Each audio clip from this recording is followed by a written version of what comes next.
Hello दोस्तों, स्वागत है आप लोगों को स्टडी सिलेबस प्रवीण कुमार में। देखिए दोस्तों, आज मैं आप लोगों के लिए बायोलॉजी का बहुत ही वीवीआई मॉडल सेट लेकर आया हूं। आप लोग इसको पूर्ण रूप से और पूरा सेशन से जुड़े रहिए। अगर आप लोग आईएससी 10th या 8th to 12th का स्टूडेंट है तो पूरा चैनल को सब्सक्राइब करके बेल आइकन को प्रेस कर लीजिए और हमारे चैनल से जुड़े रहिए। ठीक है दोस्तों, तो चलिए आप लोगों को एकदम फटाफट सेशन कंप्लीट कर देते हैं आज का। चलिए देखिए, अंतर प्रजातीय प्रजनन से बना जंतु है।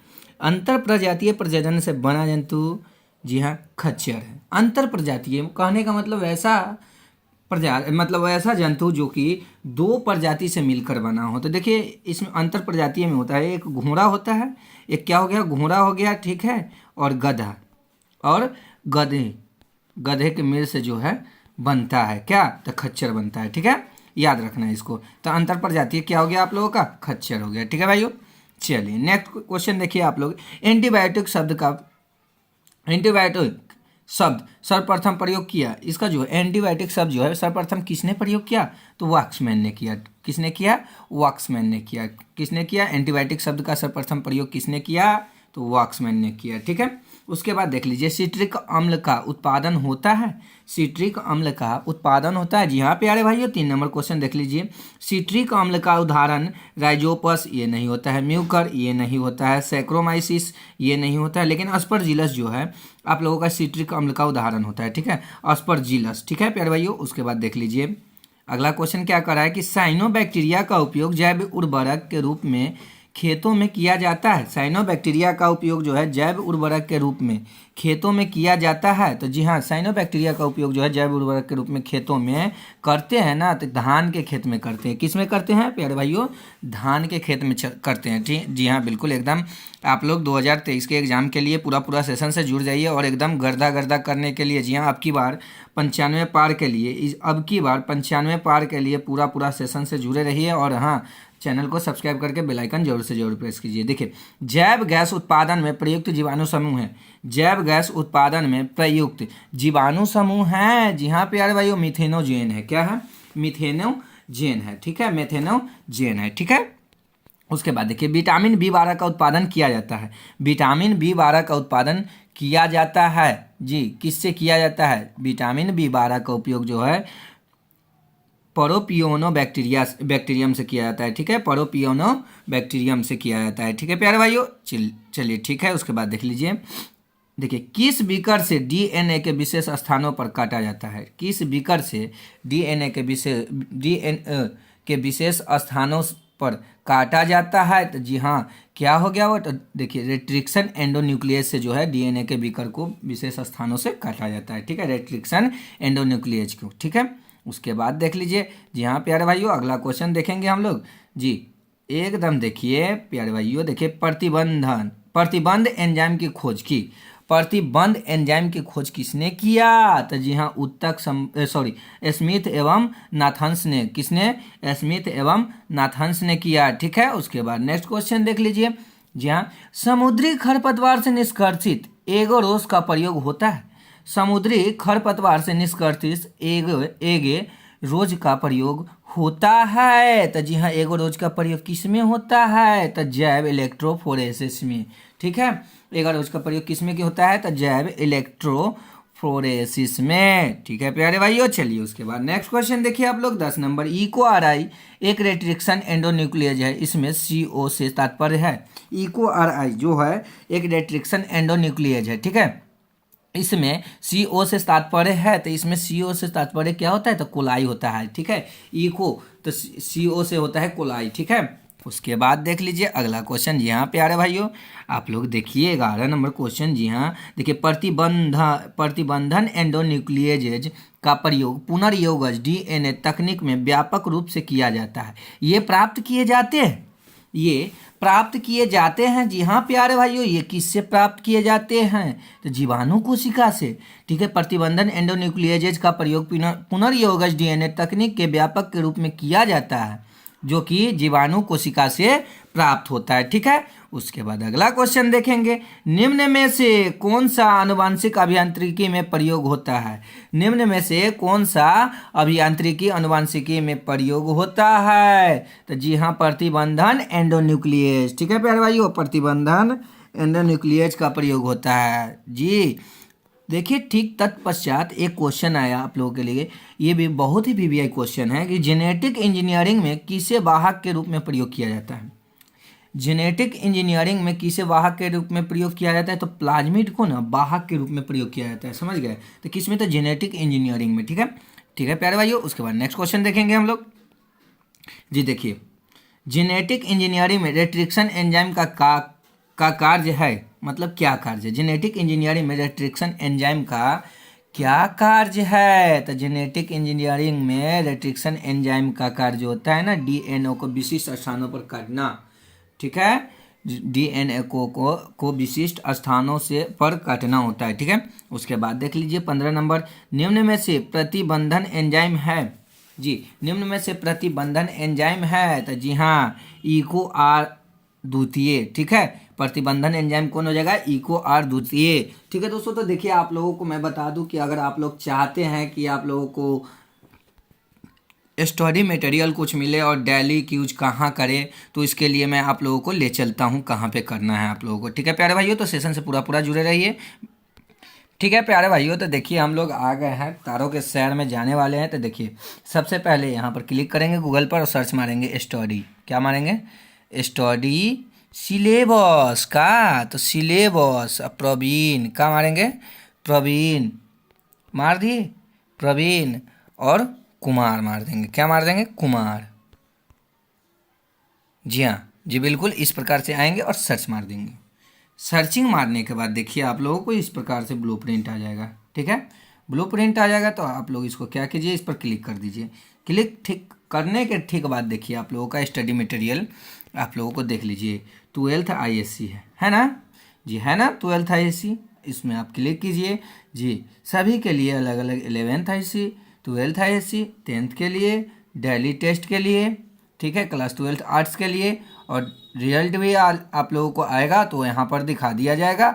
आप लोग रिजल्ट के लिए भी हमारे इस वेबसाइट पर रोज एक बार ज़रूर से ज़रूर देखें। चलिए देखें, एवरीडे देखते रहिए आप लोग अपने डेली स्टडी मटेरियल के लिए। देखिए दोस्तों आप लोगों को अगर क्यूज करना है तो इस प्रकार से एकदम नीचे की ओर जाएंगे, कहाँ जाएंगे, एकदम नीचे की ओर। देखिए आप लोगों का क्यूज के लिए दे दिया गया है यहाँ पर 12th हिंदी प्लस केमिस्ट्री, देखिए 10th का इंग्लिश, 12th का बोर्ड बिहार हिंदी हो गया, ऑल सब्जेक्ट हो गया 10th का, 12th का ऑल सब्जेक्ट हो गया जी। इस प्रकार से आप लोगों को देखिए यहाँ से क्वेश्चन खुल जाएगा।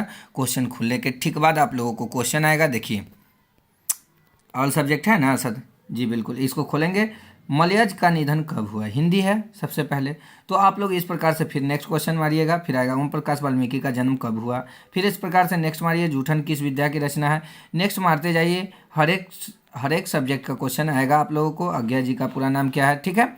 तो आप लोग इस प्रकार से आइए और एक एक बार ज़रूर से ज़रूर विजिट कीजिए और एवरीडे एक एक टेस्ट लगाइए, ठीक है प्यारे भाइयों। तो चलिए फिर से हम लोग सेशन की तरफ चलते हैं।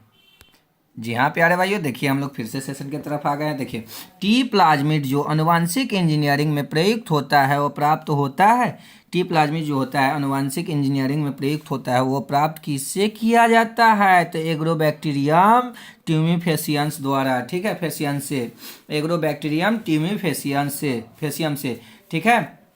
चलिए उसके बाद देख लीजिए अगला क्वेश्चन, प्रथम ट्रांसजेनिक फसल है थी, मतलब थी, प्रथम ट्रांसजेनिक फसल थी। तो प्रथम ट्रांसजेनिक फसल जो थी प्यारे भाइयों तंबाकू था, क्या था, तंबाकू। याद रखना है पूरा हम लोगों को ये क्वेश्चन। चलिए देखिए उसके बाद देख लीजिए मोनोक्लोनल एंटीबॉडीज है, मोनोक्लोनल एंटीबॉडीज है जी हाँ प्यारे भाइयों। तो मोनोक्लोनल एंटीबॉडीज क्या है, तो सेक्रोमाइसिन, ठीक है, सेक्रोमाइसिन है, ठीक है। उसके बाद नेक्स्ट क्वेश्चन देखते चलिए प्यारे भाइयों, जैव प्रौद्योगिकी द्वारा उत्पन्न कैंसर के उपचार में प्रयुक्त होने वाली औषधि है। जी हाँ, जैव प्रौद्योगिकी द्वारा उत्पन्न कैंसर के उपचार में प्रयुक्त होने वाली औषधि है, जी हाँ प्यारे भाइयों। तो इंटरफेरॉन हो जाएगा, ठीक है। कौन सी औषधि हो जाएगी, तो इंटरफेरॉन हो जाएगी, ठीक है प्यारे भाइयों। उसके बाद नेक्स्ट क्वेश्चन देखते चलेंगे हम लोग जी, जीन क्लोनिंग के दौरान जीन टैक्सी इनमें से कहलाता है, जीन क्लोनिंग के दौरान जीन टैक्सी इनमें से क्या कहलाता है, तो प्लाज्मिड कहलाता है। क्या कहलाता है, तो प्लाज्मिड कहलाता है, ठीक है। उसके बाद नेक्स्ट क्वेश्चन देखते चलिए जी हाँ प्यारे भाइयों, उसके बाद आ गया आप लोगों का 21 नंबर क्वेश्चन, ईस्ट एक महत्वपूर्ण स्रोत है, ईस्ट एक महत्वपूर्ण स्रोत है, तब जी ईस्ट एक राइजोफ्लेविन का महत्वपूर्ण स्रोत है, ठीक है, स्रोत है, ठीक है। उसके बाद नेक्स्ट क्वेश्चन देखिए कि एड्स के लिए स्क्रीनिंग परीक्षण है, एड्स के लिए स्क्रीनिंग परीक्षण एलिसा है, ठीक है प्यारे भाइयों, क्या है, एलिसा है। उसके बाद नेक्स्ट देखिए, अल्जीमर रोग मनुष्य में निम्न की कमी से संबंधित है, तो अल्जीमर रोग जो होता है क्या चीज़ के कमी से होता है, तो जी एसिटाइल कोलिन के कमी से होता है, किसके, एसिटाइल कोलिन के कमी से होता है, ठीक है। चलिए उसके बाद देखिए, जिन चिकित्सा उपयोगी है, जिन चिकित्सा उपयोगी है, जी हाँ प्यारे भाइयों, तो जिन चिकित्सा किसके लिए उपयोगी है, तो एडीए के लिए, ठीक है, किसके लिए, तो एडीए के लिए, ठीक है। चलिए उसके बाद देखिए नेक्स्ट क्वेश्चन आप लोगों का आ गया है, एलिसा टेस्ट किस रोग की पहचान के लिए होता है, एलिसा टेस्ट किस रोग की पहचान के लिए, तो एड्स के लिए, ठीक है, किसके लिए, एड्स के लिए होता है, ठीक है। चलिए, निम्न में कपास का बॉलवर्म है, निम्न में कपास का बॉलवर्म है, जी हाँ, कपास का बॉलवर्म कौन है, तो जान लीजिए, cry first A C, cry द्वितीय ए बी, ठीक है।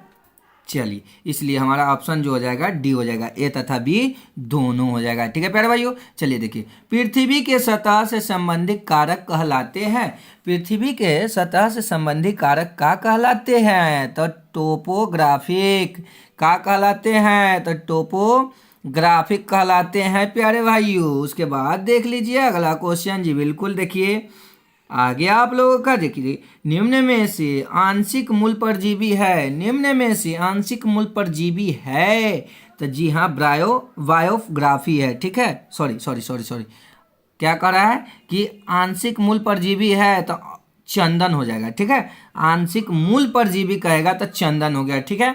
उसके बाद देखिए, मानव जनसंख्या का अध्ययन डेमोग्राफी कहलाता है, ठीक है, जिसको हिंदी में जननांकी कहते हैं, ठीक है, जननांकी, ठीक है, जननांकी, ठीक है, जनांकीकी, डेमोग्राफी का हिंदी होता है जननांकीकी। चलिए देखिए, उसके बाद देखिए, जन्म दर और मृत्यु दर के बराबर है, तब यह क्या कहलाता है, जन्म दर जो हो जाएगा मृत्यु दर के बराबर हो जाएगा, तो प्लेटिव अवस्था कहलाता है, क्या कहलाता है, प्लेटिव अवस्था कहलाता है, जी हाँ प्यारे भाइयों।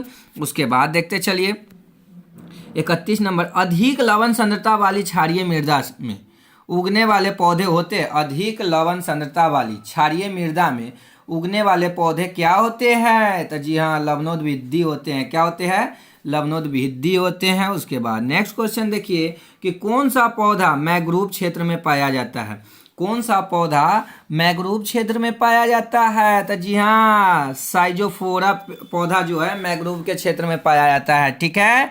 चलिए अगला क्वेश्चन देखते चलिए, जी हाँ एकदम देखते चलेंगे अगला क्वेश्चन हम लोग, जी बिल्कुल एकदम इस प्रकार से पढ़ेंगे कि पूरा के पूरा दिमाग में बैठ जाए, ठीक है प्यारे भाइयों। देखिए 33 नंबर क्वेश्चन क्या कहते थे, बीटी से उत्पन्न क्राई प्रोटीन किस लार्वा के लिए विषैला होता है, बीटी से उत्पन्न क्राई प्रोटीन किस लार्वा के लिए विषैला होता है, तो जी हाँ टेबैको वुडवर्म के लिए विषैला होता है, टेबैको वुडवर्म के लिए विषैला होता है, ठीक है प्यारे भाइयों।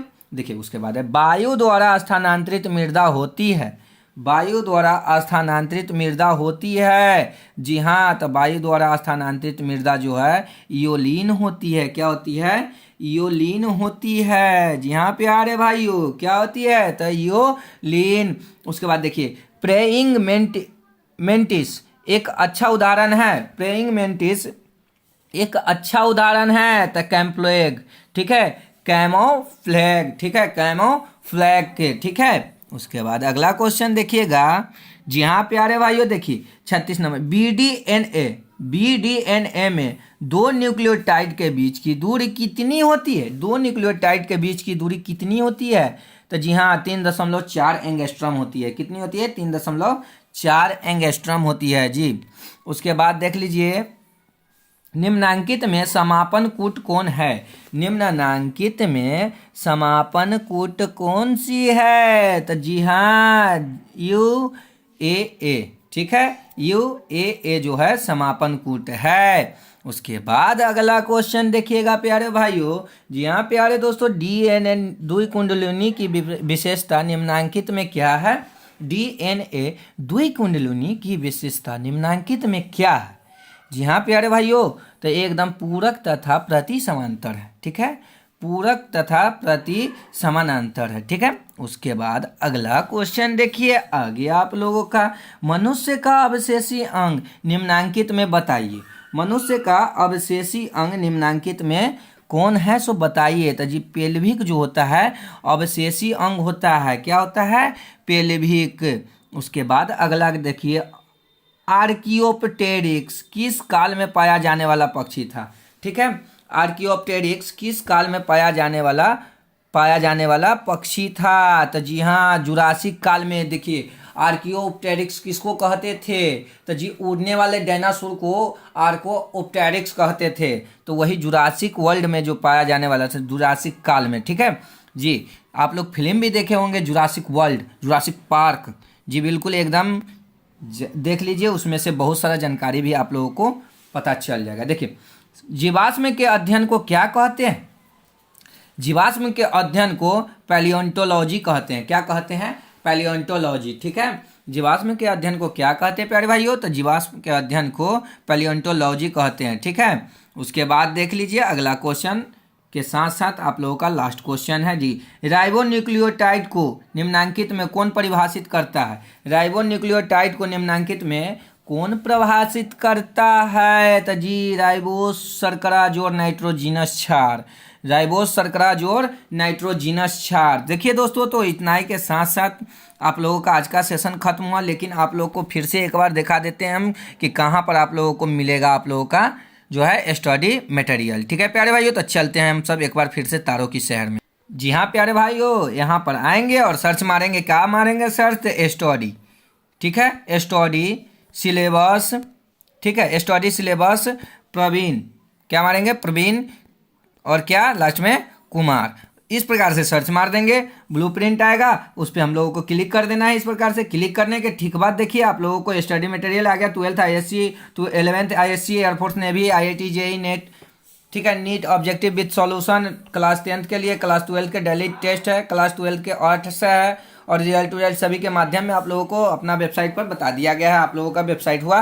चलिए देखिए, तो इस प्रकार से देखिए इसी साइट पर आप लोगों को मिल जाएगा। और आप लोगों को टेस्ट लगाना है तो सीधे नीचे की ओर जाएंगे, हम लोग एकदम नीचे की ओर जाएंगे और टेस्ट लगाएंगे। ठीक है, देखिए इस प्रकार से आप लोगों का आ गया। देखिए 10th यहाँ देख सकते हैं आप लोगों का 10th का हो गया, 12th का हो गया। देखिए 12th जी, 10th सभी क्लास का जो है अलग अलग से टेस्ट के लिए लगा दिया गया है। तो आप लोग आइए एक एक बार जो है जरूर से जरूर सेट मारिए। ठीक है प्यारे भाइयों, तो इतना ही के साथ आप लोगों से विदा लेते हैं।